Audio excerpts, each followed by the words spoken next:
Welcome to Sailing in the Mediterranean and Beyond podcast. I'm your host. My name is Franz.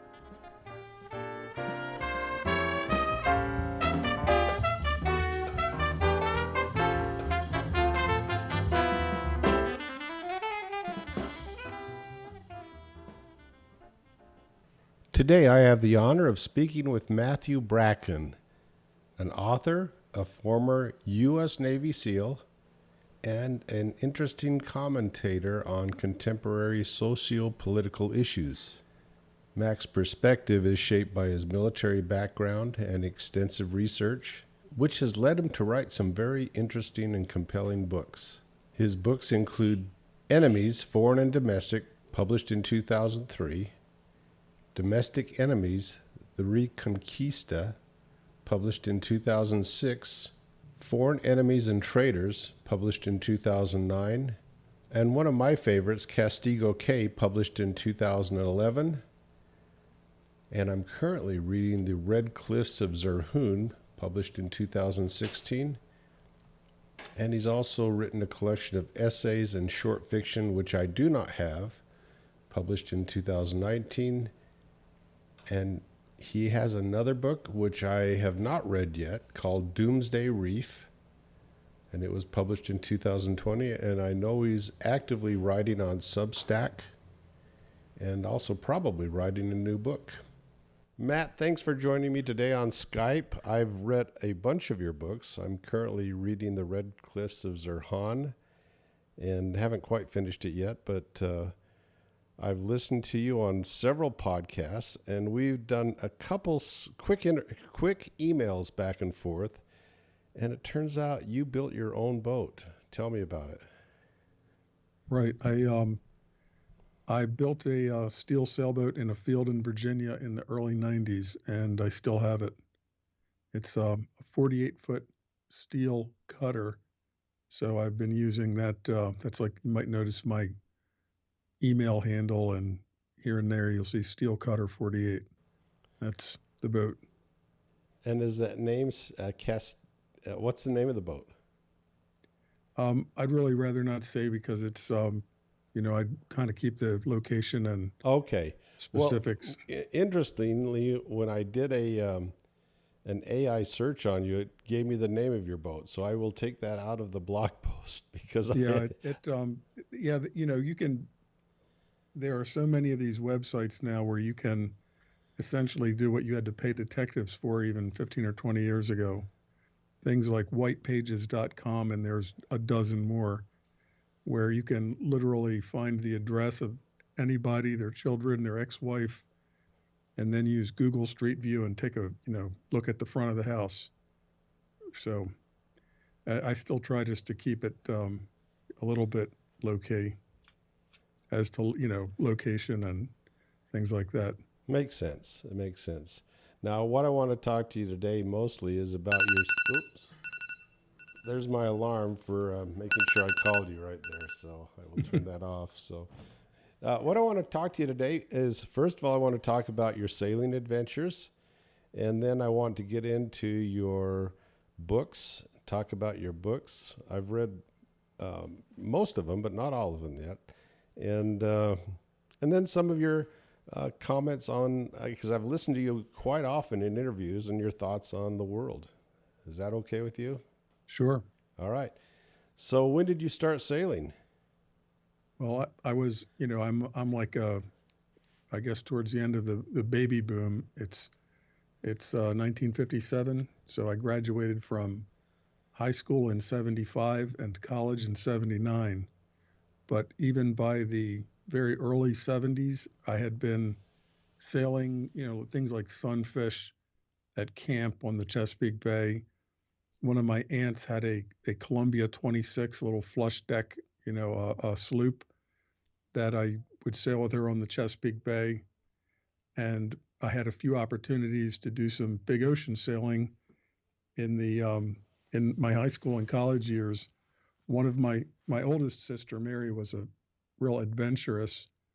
She had gone to nursing school in the beginning of the 60s, and she actually nursed in Guam, nursed in Ireland, got scuba certified when very few women were. And she met a Welshman in Jamaica in the early 70s, and they bought a 33-foot wooden sloop named Jamaica, like Jamaica minus the JA, that had been a wooden racing boat built for the 1959 Fastnet race, if you can imagine. Pretty well known designer and so forth. But I got a chance in high school to fly down over an extended Christmas vacation to St. Lucia, where they were home ported, and sailed to Martinique and the Grenadines and the St. Vincent, Bequia, those islands. And I was really hooked. I was completely taken with sailing as, like, in the middle of high school.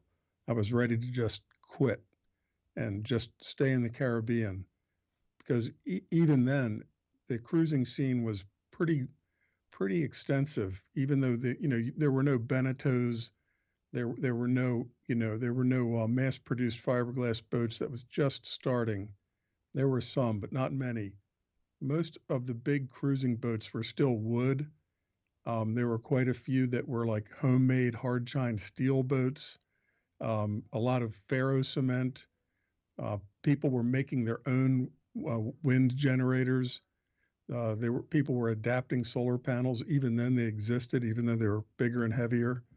So there were people living aboard and cruising, and I just thought this is what I want to do. But they convinced me that it would be great to be crew when you're that young, a teenager, and so forth. But you eventually want to have your own boat, be your own captain, and not what we used to call the politically correct term would be boat maintenance worker. They called it something else before. It's not so politically correct anymore. Nope, But I know what term you're referring to. Yeah, yeah, and it was said with pride, yeah, it was but not derogatory at all. no, So it no, was not racial. It referred to your status, and it could be a lot of fun, but essentially you're at the beck and call of whoever owns the boat and the skipper. So I went back to college, or I finished high school, went back to college, and one of the summers during college, I got a chance to sail. I do a transatlantic to the Azores and Ireland on the same 33 footer, and that reinforced that that's all I wanted to do. I mean, great adventure. Saw tons of big whales and all sorts of amazing things.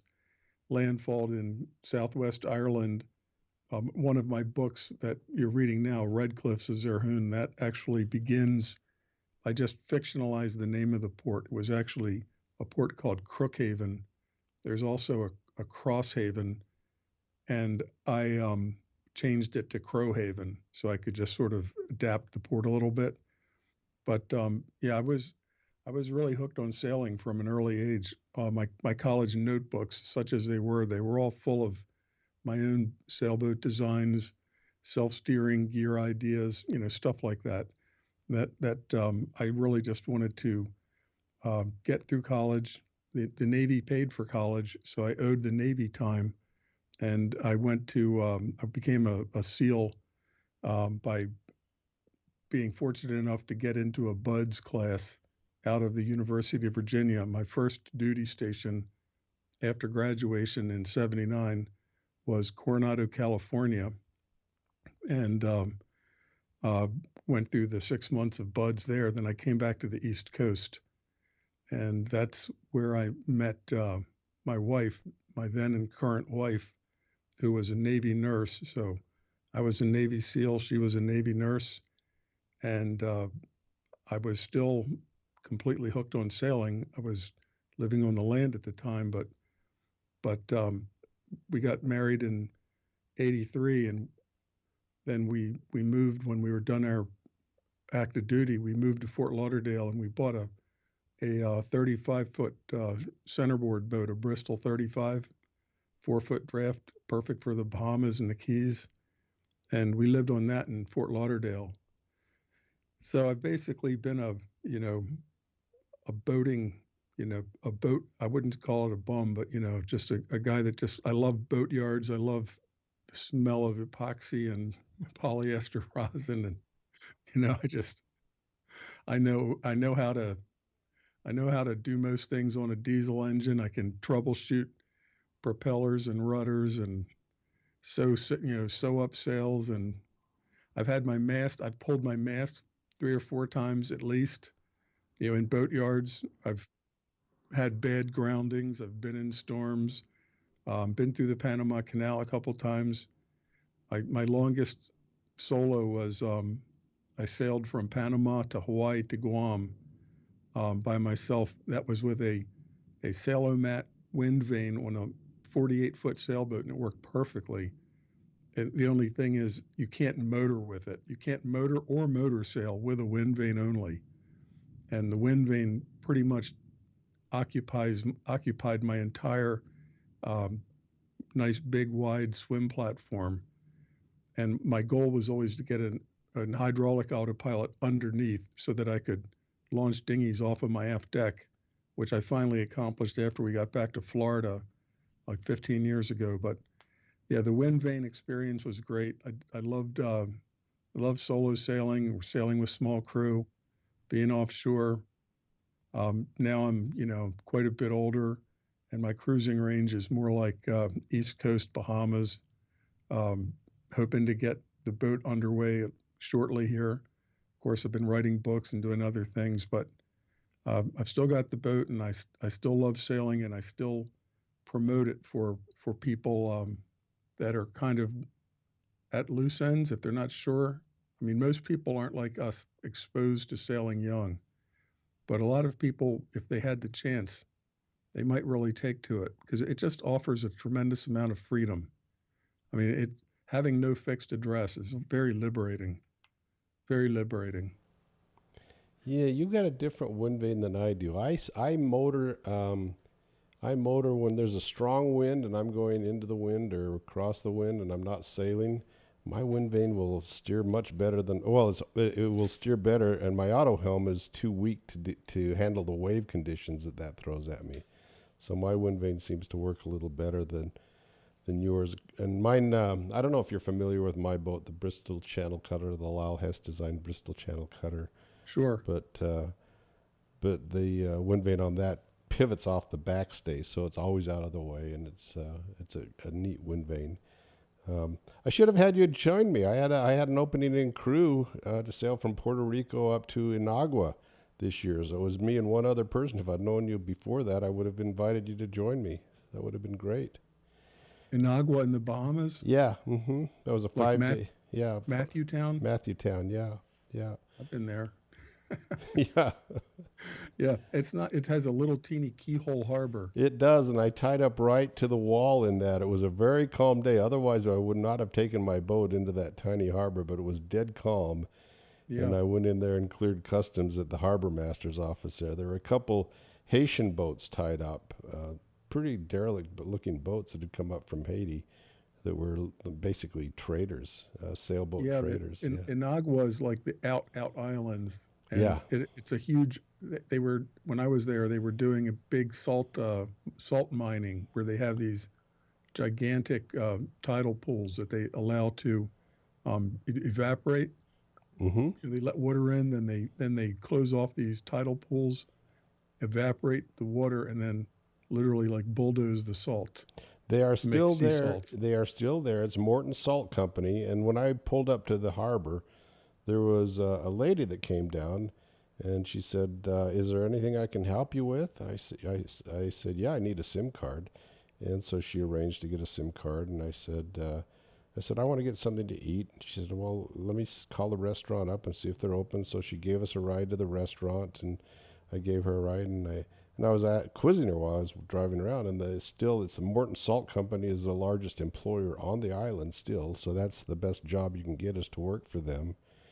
And but other Yeah, than they that, also have some of the biggest. I don't know what you call a mega flock of pink flamingos there. yes, I wanted to see that. I wanted to go do a tour on that, but as it turned out, when we arrived in Inagua, I had to get up to Exuma, Georgetown, Exuma, to meet my wife. She was coming in about 4 days, and we were looking at weather, which is going to be strong northerlies, but it was going to be dead calm for the next 2 days. So we just, after we cleared customs, we got back in the boat and motored all the way up to Exuma and to get out of to beat this weather pattern that was coming in. So I never had a chance to go visit those or look at the That's another, flamingos. that's another thing about cruising.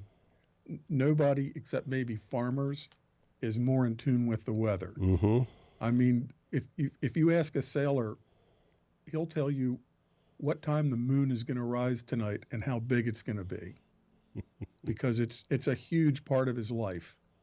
You're always aware. I mean, you'll get a feel for you'll look at the afternoon clouds and say it's going to thunderstorm at starting at 3, or it's not going to make it. It's going to, drive down on us and then back off. You just get to read the weather in a way that people can't even imagine. So when you are in the Bahamas, you're in a cycle of northers. I'm not telling anything that sailors don't know, but these northers come through once or twice a week, and the typical trade wind, southeasterlies, easterlies, clocks all the way around, and you get a hard blow that goes all the way from west to northwest to north, and you've got to uproot your anchor and change all your tactics once or twice a week. You just can't, in the Bahamas, you just can't put your anchor down and chill out and forget it. There's very few places in the Bahamas that have that kind of all-around protection. You're constantly on the move You're because right. of the changing weather. You're right. When I sailed last year, I sailed from Trinidad up to Puerto Rico, and every day was trade wind sailing. That never changed. But once I got to Puerto Rico, suddenly the weather patterns off North America seemed to be affecting me a lot more, and I had to watch the weather all the time to pick my passage. Unlike the year before, when it was pretty much, trade wind sailing all the way up from Trinidad all the way up. It was so easy until I got to to Puerto Rico. And as well, the big islands act like continents Mm-hmm. and have their own local weather patterns. Like you'll learn to sneak along the south side of an island late at night when the wind is calm. Things like that. So local knowledge, but each big island is a little continent and makes its own sea breezes and things like that. Did you end up? You went to Guam. Where did you go from Guam? Did you go all the way around? No, I sailed back from Guam. My wife was a Navy nurse there, so I sailed from Charleston to my first offshore sail, believe it or not, was Charleston to Mayaguana, which is like next island over from Great Anagua, Okay. Uh huh. and Abraham's Bay, which features in the last book I wrote. Then from there to Port Antonio, Jamaica, then Panama, then the Big Island, Hawaii, and then Guam. But when you're coming back from Guam, you literally have to sail north for 2 weeks to catch westerlies. You have to sail. Almost go Guam north is of at Japan, don't you? I mean, you have to go north of Japan almost, don't you? well, you're sailing toward Japan Okay. until you're no longer getting headed, and then you just arc up towards the latitudes of like Oregon and Washington. You can't stop in Hawaii on the way back.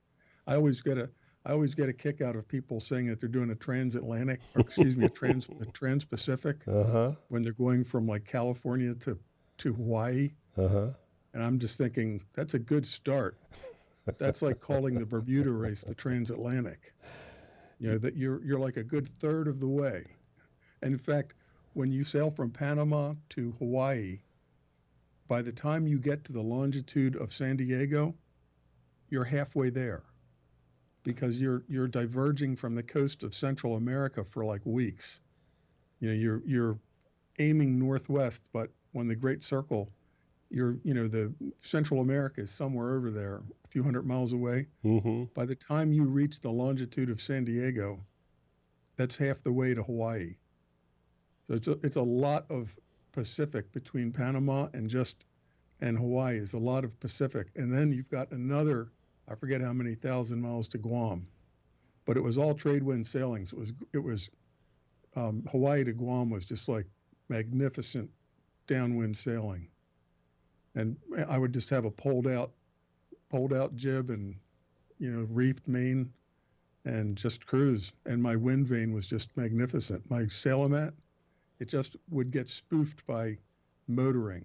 Something would even motor sailing. So as long as there was a breeze, it was great. The problem is a lot of times you're just totally becalmed for days at a time, or the wind's like so light you're going to be only be you can barely sail. And in those conditions, you run the motor.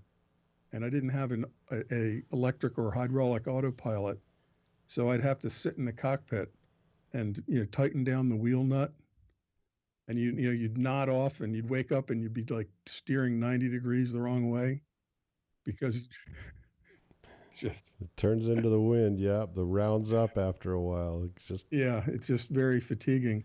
But I was younger then, but yeah, you just have a lot of fatigue solo sailing. But and that was before I didn't have any kind of a single sideband or text device or anything like that. So I launched out from Panama. It was like, well, I called my wife, and it's just like, well, I'll call you when I'm in Hawaii or not. well now It's you could did they had ham radios back then? What year was it? Would that have been then? Basically, late '90s, late '90s. but I Okay. wasn't. I was never. I was never like a guy like Mr. Single Sideband. But and now you have the text devices. I had it when I was in Guam. I got an early what was then called Orbcom. It was something the size of a brick with a telescoping antenna that you could text like a little Garmin InReach. And I think that texting on the ocean is has a lot of advantages even over talking. Um, Not for I understand with single sideband you can kind of get internet, but I think that Musk's system is going to pretty much proliferate over the next couple of years.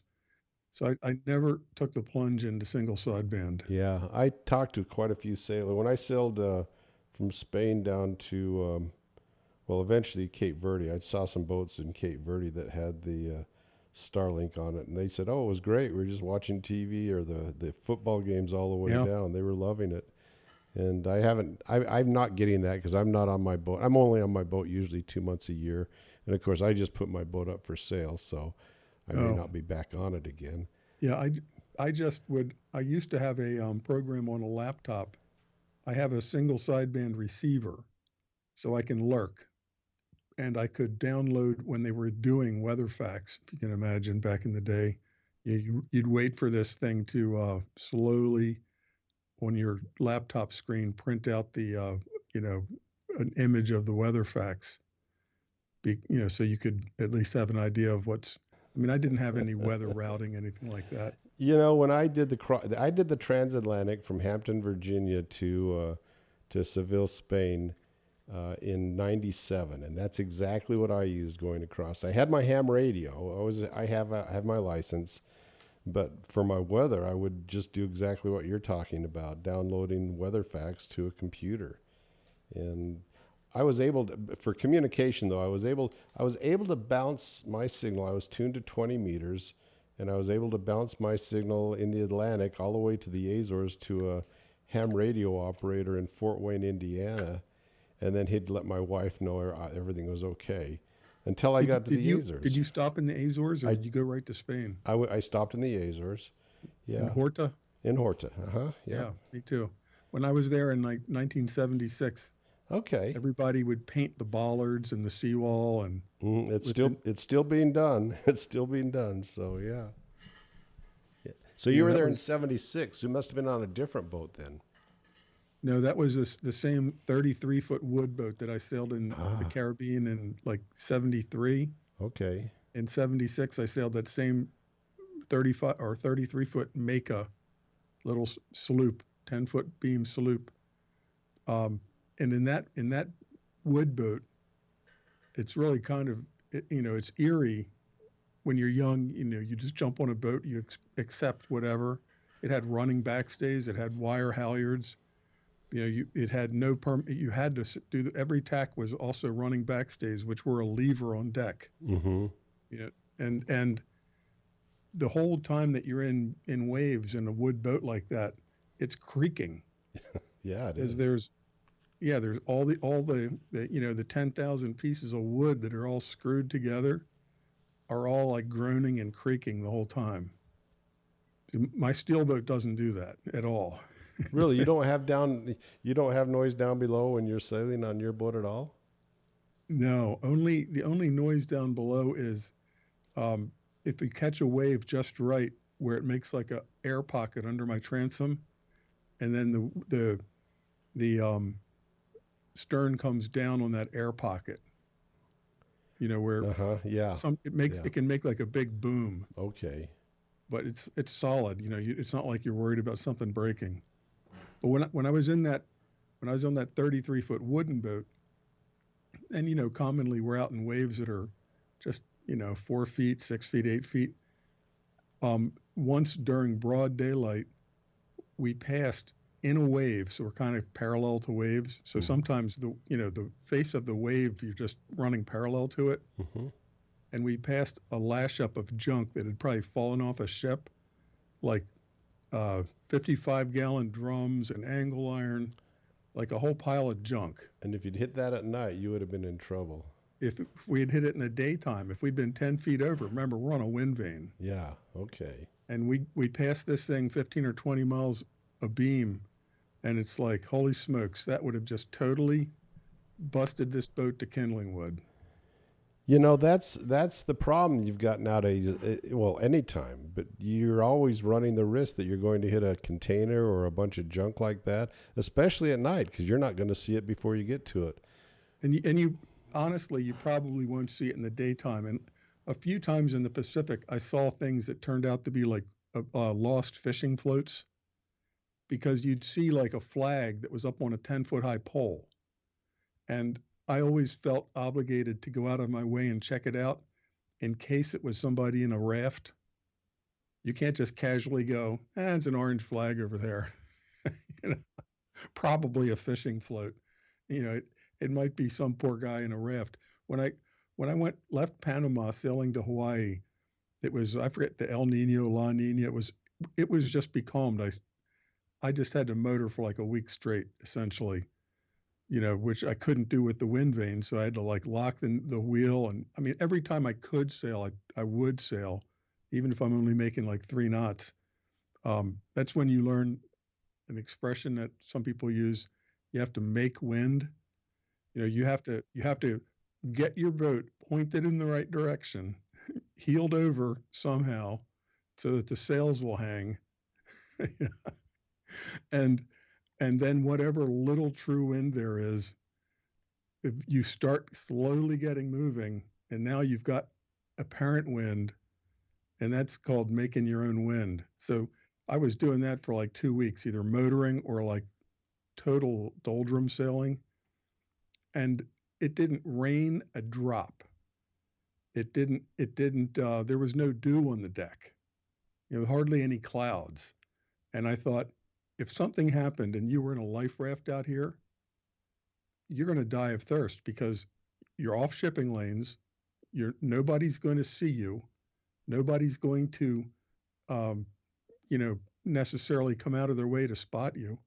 In fact, once when I was out there, I was a few hundred miles off of, like, I don't know, Nicaragua or somewhere, heading towards Hawaii, but at least 400 or 500 miles from land, right? Pretty far from land. And this little teeny helicopter, like a one-man helicopter where the man's in a bubble that's like 6-foot diameter bubble with a little cantilevered strut tail. He came and flew around me, and I was going, what the hell is this? He like circled my boat. What is this? And I figured out he's one of those tuna boat spotters. He's on a tuna ship. And birds, like the Goonie birds, they would always lurk around your sailboat and try to, like, at night, they'd rendezvous on your boat, land on your deck, land in your rigging, on your spreaders. So he probably saw birds and then found a sailboat. but this little like that the little gyrocopter in Road Warrior, like that teeny, but like with a little glass bubble. But man, if you go in the water, you're screwed. You must have been pretty skilled to be able to land it on the tuna boats there. So Yeah, and they have those like 100 foot, like a welded tower yeah, also, and the big purse seine boats and everything. Yeah, it's quite. Those are quite an operation. But yeah, that I always thought if you go into the life raft, and I have one of those little hand pump water makers, mm-hmm. Have you ever but if tried to there's use it? Have you ever tried to use it? no, because once you break the seal, it's like you can only test it once. That's right. Yeah, because then you had to put all the chemicals to clean it out again. The same thing with me. I've got one. I've never used it, and thank goodness I never had to. So Yeah, mine's so old, I should probably buy a new one and use the old one just to test it. But when I built my sailboat, that was back when I was in Charleston when they had some of the first BOC around the world races. mm-hmm. And the guy who won the first one and maybe the first two, the French guy, gosh, I can't think of his name, but he had the radical concept of water ballast. That was when Mm-hmm. people were showing up with just basically, even now they're using canting keels and, at even hydrofoils now, multi-hull hydrofoils. But in the 80s, water ballast was a concept. So I thought, if I'm going to build a steel boat, I can do whatever I want.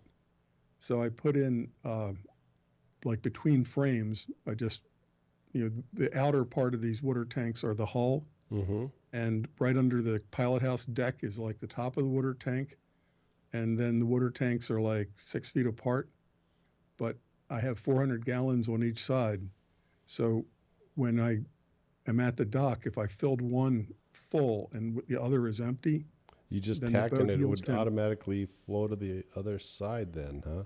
Or you'd flow to Well, the other side and then tack and turn off the valve and go do your tack and then come around then. Is that what yeah, you I did? don't pump in the water, and it's see the actual racing boats that used water ballast, they didn't carry it downwind. They just scooped up seawater, Okay, right? okay. Like Uh-huh. by putting a little scoop down that would fill by water pressure. So what I did was I made freshwater tanks, and like crossing the Pacific with 4 crew on board, we had enough water all the way, 2 months from Guam back to California. But before you tack on the ocean, it's not like you're racing. It's not like you're short Yeah. tacking up a channel. You wouldn't do it then. But when your strategy is like tomorrow I'm going to tack, then before you tack, you just let it run downhill. Yeah, makes sense. And when you do have to short tack and the water is mostly on one side, you definitely know it's like a 7 or 8 different degree of heel. In the companionway, I've got the little helometer, Mm-hmm. the little bubble helometer, and it makes a good 7 or 8 degrees difference, which is it's significant. Oh yes. And Yes. and I mean, I'm not in a lightweight. I don't I'm not going to win any races in light air for sure. The best speed I've ever had on this boat.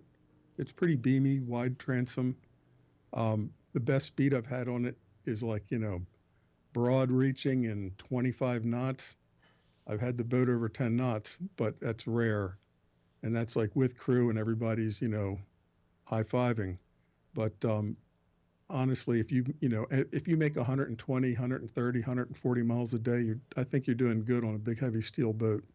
Yeah, And I averaged when I came across the last time on my boat just a little over 100 and well about 110 to 120 miles a day, and that's I was yeah, always if you happy make, with that. if you average, and of course, if you're, if you got to go upwind the whole way, where you're crossing a lot more water. If you are clearing 3 digits a day, you're doing fine.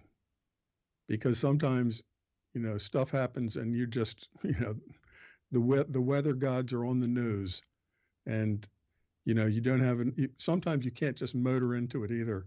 Sometimes the waves are such that you know I crossed the Gulf of Tehuantepec, but it was calm. Actually, I went around the rim of it, like close to the shore. But off of Costa Rica, definitely had some severe papagayo type winds that come up in like 20 minutes, and you've got those like square waves, like 8 to 10 foot square waves. You're not motoring into them. Not with my boat. The wave is going to dominate your bow to the point where you have to sail, because when you're sailing, you've got a pull force from the mast. And when you're motoring, you're pushing from a propeller back under your stern. And you're in those kind of waves, you've got to sail. But anyway, it's every sailor goes through these things. You just learn the boat, and sometimes all you can do is run off. I mean, sometimes you make negative distance because it's the only safe thing to do, How long you did you know? spend in Guam? 2 years. My wife was there in the Navy. She's a Navy nurse. Yeah, Guam was fantastic. Guam was beautiful. My kids were small. It was a super, super fun island. It may be different now because the military sort of got pushed out of Okinawa by the Japanese. I mean, the big marine bases and so forth. And now there's so many Marines on Guam. I love Marines, but the ecosystem. I mean, if you lived in a poodle kennel and somebody dropped 20 pit bulls in, it's just not going to be the same, even if you like pit bulls. You know, the social ecosystem. But when I was there, Guam was fantastic, and it was actually more friendly than Hawaii to haoles. Guam, almost every Chamorro family had an American sailor that married into the family and stayed. Just I love Guam. There's only one big problem with Guam. It is really far away, and you just cannot hop on a plane from Florida and be there quick. It's like the Philippines. It's a long, long way away. So I'm zoomed in on Google Earth looking at Guam. I've never really looked at it before, and I see there's Apra Harbor. Is that the name of it? Yes, Is that where you kept your yes. boat? Was in that harbor then? In a little harbor off the northeast corner of Apra Harbor, Okay, I see Sume that. Cove. I see that little tiny harbor there. It looks to me like there's a. Well, it looks like that's a commercial port now. It looks like. Well, then in the Navy's corner, that northeast corner, look Oh, for there it Sume is. Oh, Cove, there it is. There, yeah. You go down a and you'll see some canal. boats that are Yes, med yes. moored. Yep, I can see it now. Yeah. You, but when I was there, it was terrific. Small kids, clear, beautiful water. I used to do like I had a captain's license, so I would just for fun I would do 6 pack, like the twilight sunset cruise, go out snorkeling, anchor someplace and take people diving. It was great. And Apra Harbor itself is unfortunately, if we get into any kind of a tussle with China, it's probably going to get heavily nuked, because it's the home that giant Apra Harbor. They built this humongous, like miles long jetty. Mm-hmm. Yeah, I'm Like, seeing that. Yeah. yeah, that's a man-made jetty, and they park our maritime logistics ships, our MSC ships, big ro-ro ships, and ships that are involved with like putting pipelines from land to sea, for war purposes. Carriers visit there, subs visit there. So it's a very strategic base. There's an Air Force Base, Anderson Air Force Base, highly strategic island. And I hope we don't go to a war, because I hate to see Guam get pulverized. It's not very highly populated, is it? I the island itself is like 25 miles long, and I can't remember exactly, but something around 100,000 people. Okay. Yeah. But Yeah. if you have 100,000 people, how many girls from say 15 to 30 are there, right? And then if you drop 5,000 Marines in, it's it's just not going to be good. Watch your children and take care of your Well, daughters. when when when I was there, my kids were like toddlers and a little older. I never worried about them in Guam. They could be anywhere; they'd be safe. And the culture was extremely hospitable and welcoming. Just unbelievably great. Um, very girls are real, pretty, and a lot of the boys join the military, and so there was less hostility than even in Hawaii, actually. But I don't know now that they've upped the military footprint there. I just hope that the social ecosystem hasn't been wrecked. But I mean, it's a beautiful place, great diving. I mean, we'd go diving and find World War II artifacts all the time, rusty rifles, stuff like that, old brass shells. There was serious war was fought there, and the other islands, Saipan, Tinian, up the chain, the Marianas, really great cruising, Yeah, like the Bahamas, I'm looking at the island but just north but there. very steep too, very steep too. You go from off soundings on your depth sounder to it's like you know it's flashing 500, meaning you don't know what it is. Then it's like 300, 100, 20, bang, you're hitting Carl. Anyway, you can do that in the Bahamas too. Yeah, Bahamas. I Sure. was, this is my first year in the Bahamas. And probably my last. And we sailed all the way up from Inagua up to Abaco, and then over to Freeport, and then over to Palm Beach, and then up the Inside Passage to where I could come down to the Okeechobee Waterway that goes. And I put my boat up in Indian Town, is where my boat's at right now. So, uh, but Yeah, the it's I Abaco. When I was in Abaco, they got slammed by, I forget the name of the Hurricane hurricane. Dorian, yes, Hurricane Dorian. Dorian, yes. Dorian. It just like parked a Category 4 right over the Abacos for like days, Hmm. And there's and all still of the great. lots of damage that's still never been repaired. You can see it all over the island. Yeah, yeah. 'Cause I really do like the Abacos. It's a excellent place. You can fly into Marsh Harbor. They had moorings charter fleet there, so you could just fly down there. And now, because of chart plotters, they'll give anybody a catamaran practically. You know, it's it's considered so safe now. I mean, a catamaran with two diesels and a chart plotter, you got to really try to mess up. I've kind of resigned myself to that. That's probably what I'm going to be doing from now on. And because my boat was, I raised my children on my boat, and that was two daughters, and my boat is barely big enough for the four of us. But now I've got 11 people in the family, and the only way to do that is a catamaran.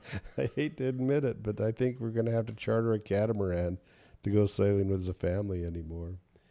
But Yeah, and there's a lot to say for it. I mean, you got shallow draft, but in the hurricane, there's no great places to have a sailboat if you compare what happened to the Abacos.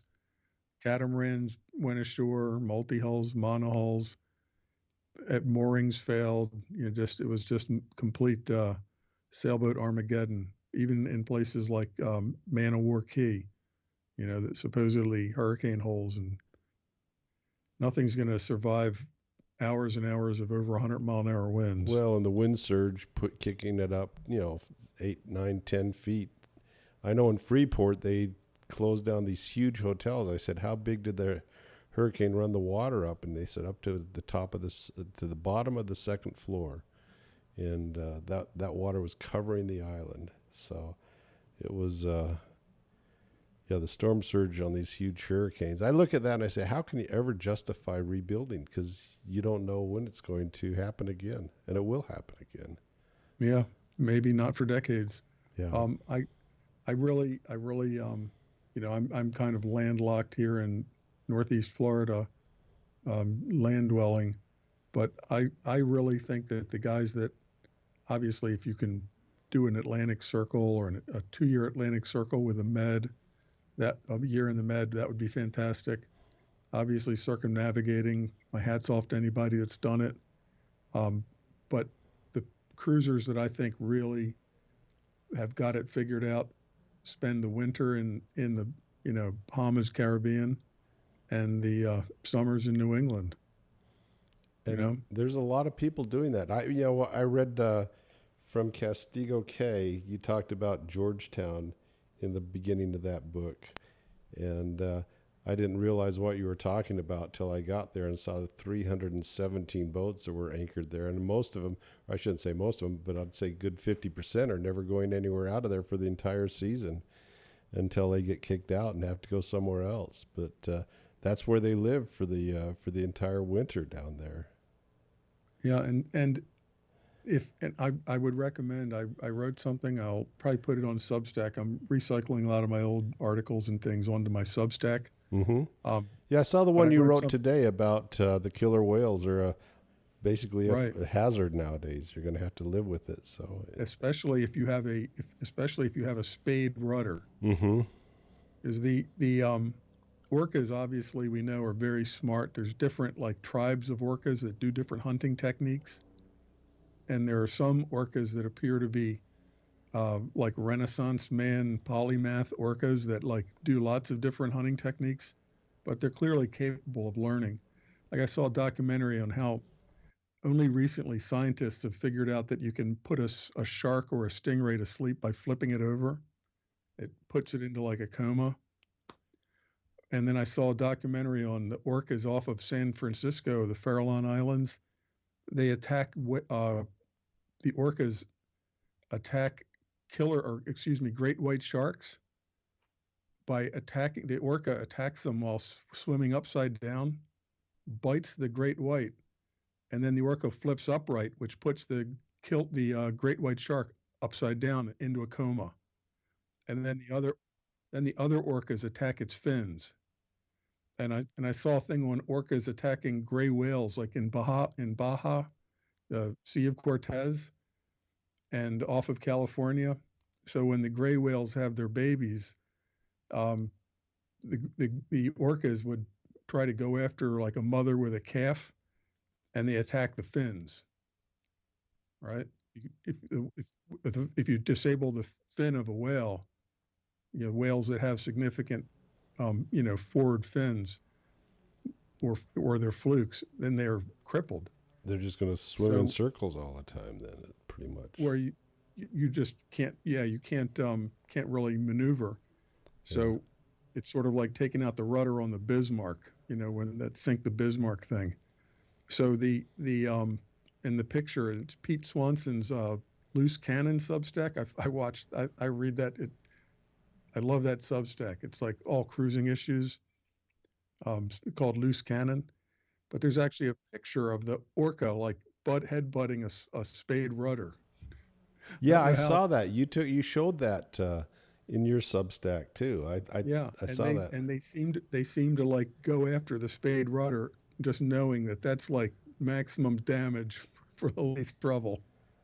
Well, I saw a boat up on the Hard in Almiramar, Spain, and its spade rudder was bent at pretty much about a 30-degree angle, and we know where that came from. It was on the Hard and Yeah, and being fixed, I guess. So, oh, and there's so many things that can go. I mean, look, let's face it, spade rudders are efficient, no doubt hmm about it. At least I'm not arguing less wetted surface area, right? yep, Balanced, extremely efficient, and they're cheap to make because there's no skeg to mold or anything else. You just are making like a canoe body of a sailboat, bolting on a keel, and then install a spade rudder. But those bearings are very vulnerable. I've worked on a lot of, in boat yards where people are like looking for help. I've I haven't never owned a boat with a spade rudder, but I've seen a lot of them that are damaged, and people are trying to fix them. All those little bearing pins, but you take the wrong bump and that thing is out of action. My my my I have don't have a full keel, but my rudder is on a full steel skeg, so I don't worry about a whale knocking it out of alignment. because you got the skeg there to protect it. That's right. Yeah. Yeah, yeah, pretty. The skeg is as big as the rudder approximately, Okay. like a door. So, but yeah, the whales. I'm not concerned about the whales with a steel hull. And when I was sailing from on the 33-foot woodboat Mecca, um, this was in summer of '76. when we were approaching the Azores, and in the Azores at the time, they used to actually hunt sperm whales with boats like Moby Dick style, where they would have spotters, like the villages in the Azores would have a spotter keeping an eye out for whales. And if the whales were close enough, the men would run down and launch one of these whale boats like they were the volunteer fire department, right? Man up a whale boat and go out chasing the whales. And we knew that because we'd been on the way to Azores and then Azores to Ireland. We knew about this, so we were wondering: are these sperm whales we're sailing with? Are they like? Do they have like a collective memory of humans in wooden boats about this big? Like somebody on a wooden boat like this threw a spear at my mother, and killed her. So, but once, um, um, and I actually made a comment on Loose Cannon about this. One day we sailed through. I mean, we saw probably I don't know 50 whales here and there, but in one time I saw like 30 sperm whales, from like 10 or 15-foot babies to big ones, and cruising on the surface, not necessarily breaching like porpoises. They can just stay on the surface like they're a boat, and go down, come up. But we were sailing in the midst of maybe 30 whales, averaging small, but plenty of them big. And we're in a 33-foot wood boat. And my Welsh brother-in-law had invented his own wind vanes. He had a transom hung rudder, just a tiller rudder off the transom, and he made his own what you might call like primitive. It's well machined and everything. He made it himself as a trim tab onto the rudder, kind of a wind vane. But it worked. I mean, it wasn't probably as good as like modern hydrovane or Salomat or Aries, for example. But it worked. And I was on watch at night, and my sister and brother-in-law were down below sleeping, and a whale surfaced right behind, like directly behind, like it had been following the boat. And a whale surfaced like 12 feet behind the transom of this boat in an area where there's phosphorescence in the water. Like when you'll see dolphins swimming around, they make like a torpedo track, of a green torpedo track. In this case, the whale surfaced right behind the boat, and the glowing green water was just flowing off of it. Just it was just glowing green, the water flowing off of it. And you couldn't wake anybody up. It's anytime, whenever you see something like a whale, don't bother waking anybody up. By the time they get up, it's gone. It's like a shooting star, you know. You can tell them about it later. Nobody even thought about video cameras in those days. In fact, in the Pacific, I had a video camera, like a JVC, and it took like one of those cassette type of deals that's like half the size of a VHS. And it took like 30 seconds for it to boot up. From the time you turn it on, it would start to whine, and it became a joke. Like the whale would surface next to the boat, and by the time the video camera was ready, all you'd get is like, that was his tail. And the thing's like cruising along for a minute next to you. Get the camera. The thing's like cruising along, like parallel to you, 10 feet from you, just rolling over and eyeballing you. Ocean cruisers have so many of these stories. People can never, these are just some of mine. I'm not unique. If you do this, everybody has these stories, believe me. Crazy stuff. So you started sailing a lot younger than I did. I didn't go start sailing probably till around early '80s, and I started sailing by racing on the Great Salt Lake on a friend's boat, and that's how I learned to sail, was on the Great Salt Lake. Wow. Yeah, That's but a big inland body of water. yeah, and they have the water's really dense because of the salt, and it's only about 30 feet deep at the deepest, so you'll get these very short square waves when the winds come up. People that have never been seasick before will get seasick on that lake with those waves kick up. But anyway, that's where I learned to sail, and then I eventually Yeah. built my boat in Salt Lake, and then launched it up People in the don't, people Northwest. do not appreciate when people say, what are the biggest waves you've been out in? That's not the point. It's the shape of the wave, That's right. and it's the boat you're on. Yeah. If you're on a sunfish and there's 2 foot square waves where like wind is against the current, believe me, it's scary. Things can break and you can drown Yeah, and those 30 easy. foot rollers you get out in the Atlantic is just like going up and down an elevator, just up Oh and yeah, down. So, it's like the fields in a Nebraska cornfield. hmm. I've been in, I can say I've been in honest 30-foot waves, Yep. but they're like 300 yards apart. Hmm. It's Yeah, it's like the day after the storm. just going up and down an elevator. So that's what it Right. is.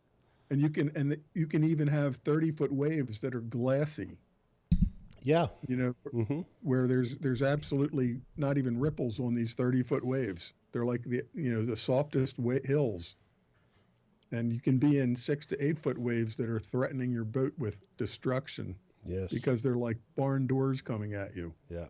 Yeah. one after the other. You react to one, the next one's hitting you. So nowadays, you're still younger than me, by the way, but where do you enjoy sailing? Do you head over to the Bahamas? Is that your plan for this year? Is heading over to the Bahamas in your boat and spending some time over there? And I've got too many things lined up. I would have to be like gearing up to go right now. I need to do the audio book for Doomsday Reef. I need to take care of some family business up north and other things that's going to eat up too much of the prime time, which is right like now through June is like the time to be in the Bahamas, you know, right now. And but what's accessible to me is from here to Charleston is really nice, especially especially in the spring. I mean, it's not crystal clear water, um, but it's pretty nice. I mean, you've got maybe 6 foot visibility, 8 foot visibility, which it's not like you're going to go snorkeling, but it means you can clean your boat by jumping in the water with flippers and a mask. Where I keep my boat now, it's like you know so much tannin in the water that you're just cleaning it by feel. It's just not that much fun. I do have, and I wish I'd gotten it years ago, a 12-volt compressor, hook a rig, so I can stay underwater without all just breath holding.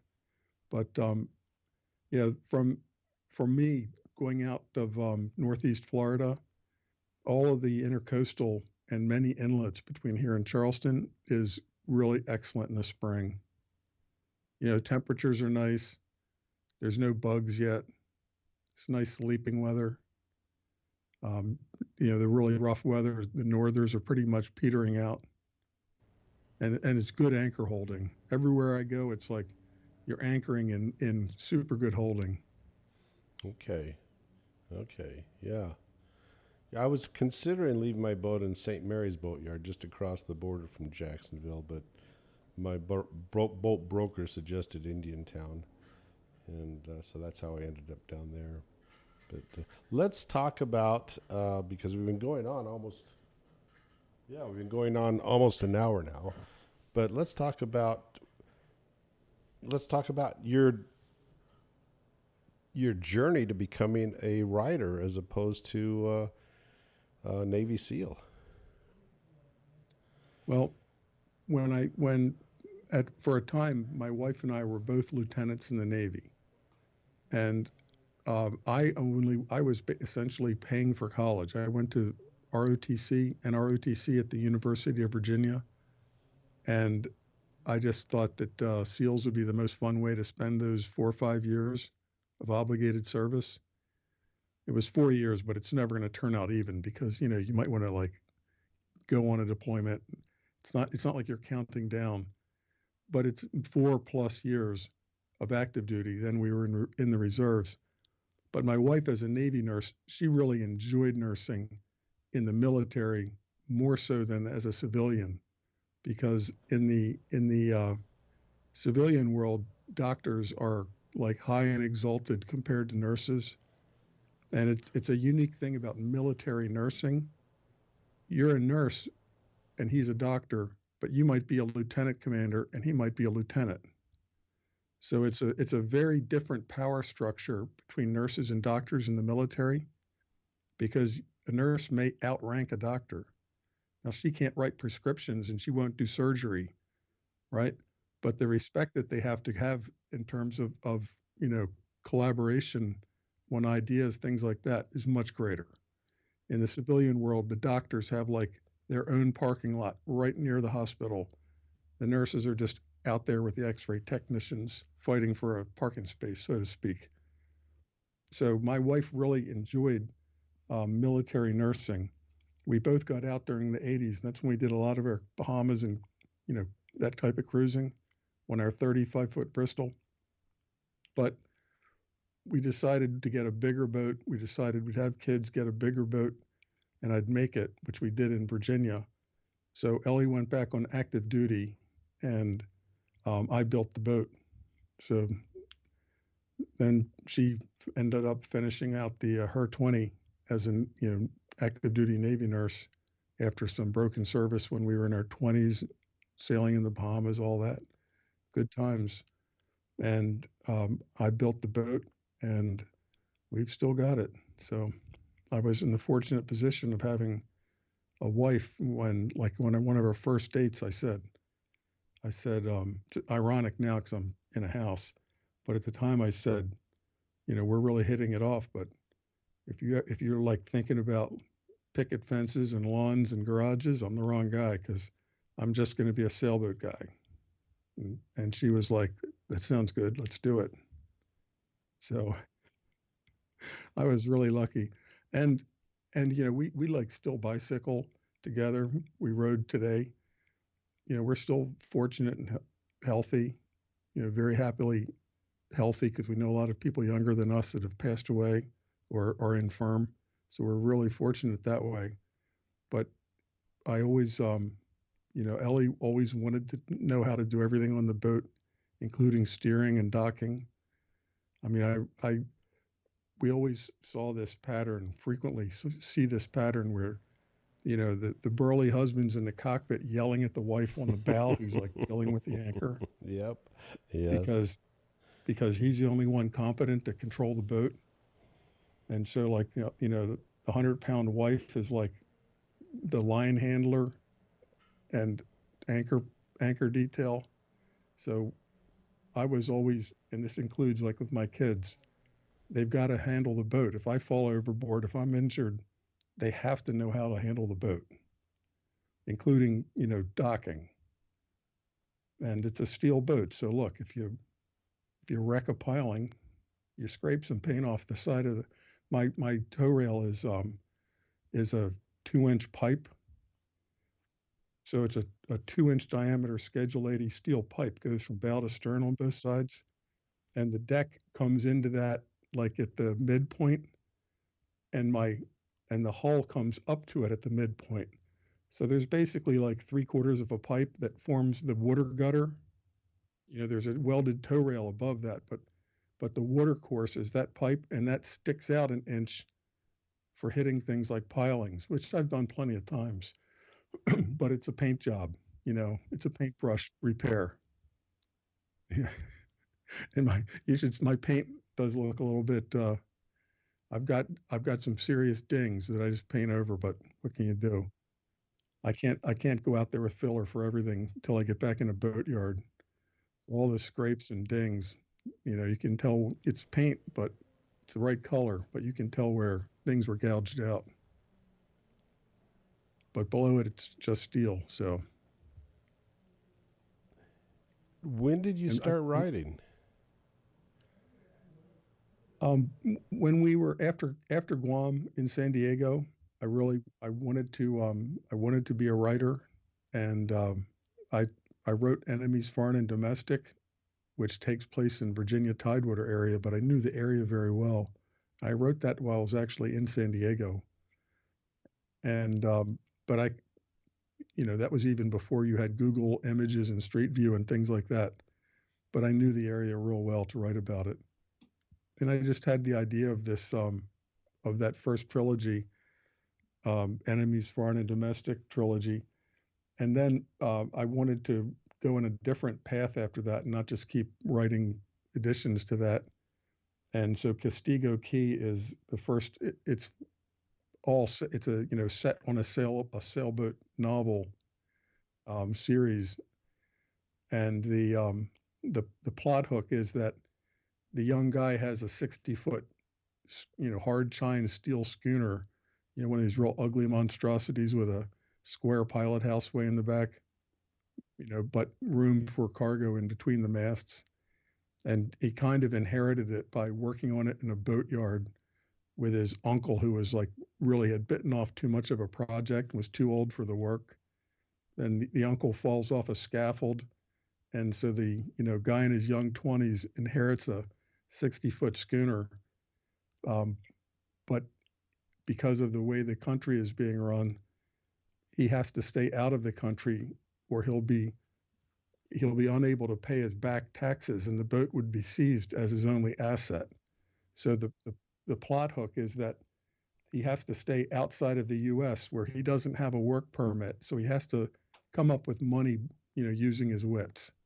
Because if he returns to the U.S., the IRS will take his boat, and while he's overseas, he can't do legit work because all he was a Marine sniper in his young 20s, a one hitch Marine, not exactly a skill set in a lot of use. So he has to figure out ways everywhere to earn the money to keep the boat in shape. And that's the setup of Castigo Key. And then the one you're reading now, Red Cliffs of Zerhoon, is a few years later, and it begins in Ireland, where they're selling a cargo of drums of diesel fuel that they've liberated from an abandoned NATO base, and they're trying to sell that in Ireland, where there's supply chains have broken down, and you can still run a car, you just can't get fuel for it. Your tractor will work if you had diesel, so things like diesel fuel become very valuable. Then he gets wrapped up in other adventures while he's in Ireland. Yeah, we don't want to spoil it for him, but it's a great read. All your books, I've been trying to. I put them all on Kindle because I wanted something to read while I was sailing this summer, and they're great. They're great reads. They remind me a little bit of Doug Casey's books, just from the political point of view, a little bit. Have you read any of his books as well? No, I haven't. I've heard him refer to them. I love the podcasts he makes with Matt Smith. Okay. And I'm also like you can use the pejorative term gold bug. Mm-hmm. But yeah. at some point the the fiat currency fails, and the credit card doesn't work, the EBT card doesn't work, supermarkets are empty, and it's going to be skills that you have or things you can trade, or maybe some old gold and silver coins. Yeah. He wrote you probably should start out with this first of his 3 books, Speculator. And speaking of gold, this kid's discovered, he's speculating in penny stocks on the Vancouver Exchange, and there's this one hot gold stock, and he decides to do his due diligence and actually go over to the mine in Africa and check out the gold mine in Africa, and it starts from there. But good. Oh, that sounds awesome. Yeah, it's a good read. And then he has 3 other books. So the same character I'm not going to spoil it to you, but it's a trilogy, and I'm waiting for his next one because he has 3 books called Speculator, Drug Lord, Assassin, and I guess his next book, when it comes out, is going to be Terrorist. And it's the tracking of the same character from Speculator into these different roles. Thank you for saying that, because on Doug Casey's podcast, he mentions them a little bit, but he doesn't plug them hard. No. And Doug Casey and Matt Smith both are walking the walk. They've actually relocated to Argentina and Uruguay. Yeah, I And I listened to that know other podcast as expats. well. Yeah, I listened to that podcast as well. Just listened to it last week, in fact. Yeah, but yeah, they are. They're living they're walking the walk and talking the talk. But yeah, you'll enjoy those books. Those are ones that you'll enjoy. They're the sort of book, just like your book. Once you pick it up, it's hard to put it down. So And I really like that concept that the same character is using the evolving terms mhm. describing how society looks at him. Yeah, and then That's very intriguing to me because I try to in my novels there's a progression and some years in between, mm-hmm, so mm-hmm. you can see societal and economic changes.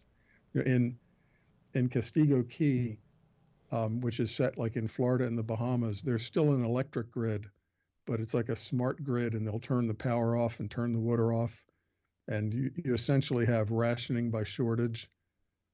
But there's still there is still a supply chain and a grid by and there's GPS. In Red Cliffs, there's no more GPS. So the technology is slowly crumbling, and you're back to navigating by sextant. That and things like that. So there's like a progression in reverse as the technology peels away. And another thing that I wanted to do with the Dan Kilmer books, that's Castigo Key, Doomsday Reef, and Red Cliffs of Zerhoon.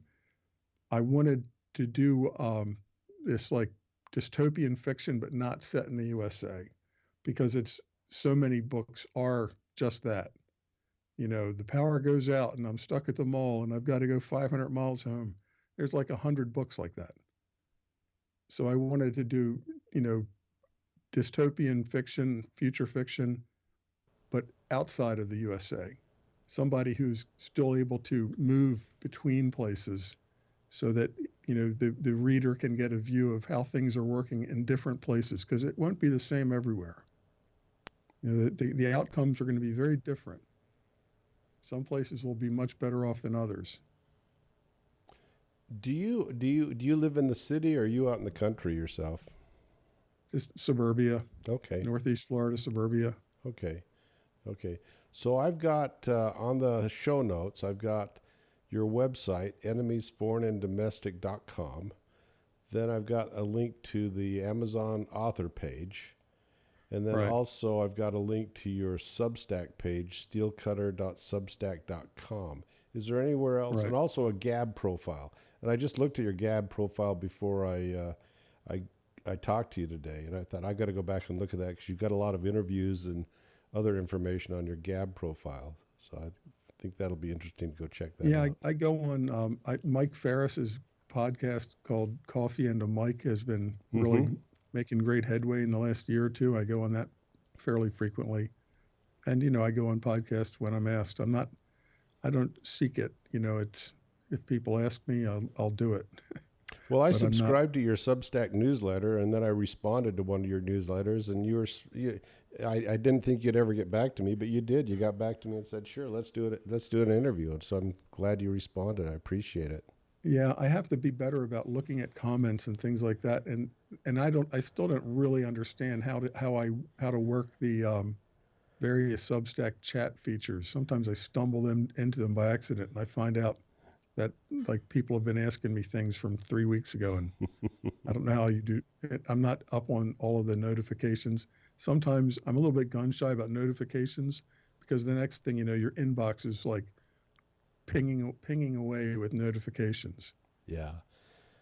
Well, Just well, Matt, we've gone on more than I like to do on one. I like to sort of limit it to about an hour. But sure. if you're open to it, let me come back and let's continue on another interview when you get your next book out and do another discussion. Does that sound like that'll be okay with you? Oh, sure, absolutely. I really appreciate it. So I hope you enjoy the rest of Red Cliffs. I think that would just make an awesome movie. Uh huh. When I was in the Navy, I actually saw the Storm class patrol boats that the Norwegian Navy still had, and they were quite impressive. They would just torpedo through the waves like a submarine running on the surface. Huh. Very narrow beam, like 30 knots, and they would just slam right through the waves, like Well, knife through the waves. I'm on the last 20% of the book, so you can Yeah, imagine about where I am. those So storm class, and there are a few of those storm class boats around. So if Hollywood is listening, they can easily rehab one, and a landing craft and an old steel schooner, and you got yourself a movie, that's a great movie too. Yeah, that would be a fun movie. So wouldn't it? yeah, it would be. It would be a great movie. It'd be a fun movie to watch. I'm so Yeah, tired of. There has not been a good adventure movie in years. It's all special effects and nonsense, but and remakes. and remakes. Yes, yes, yes. Yeah, I think of all of my books, Red Cliffs would just make a really fantastic movie.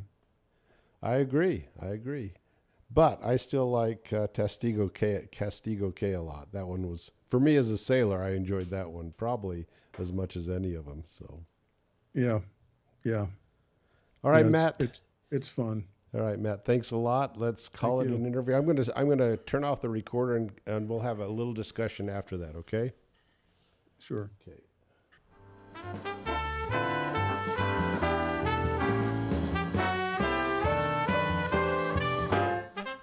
Life is short. In the end, all that really matters is the memories you make. So make a few. Go sailing.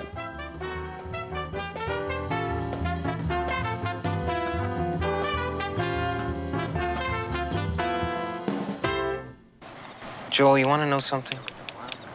What? Every now and then, say what the gives you freedom. Freedom brings opportunity. Opportunity makes your future. If you can't say it, you can't do it.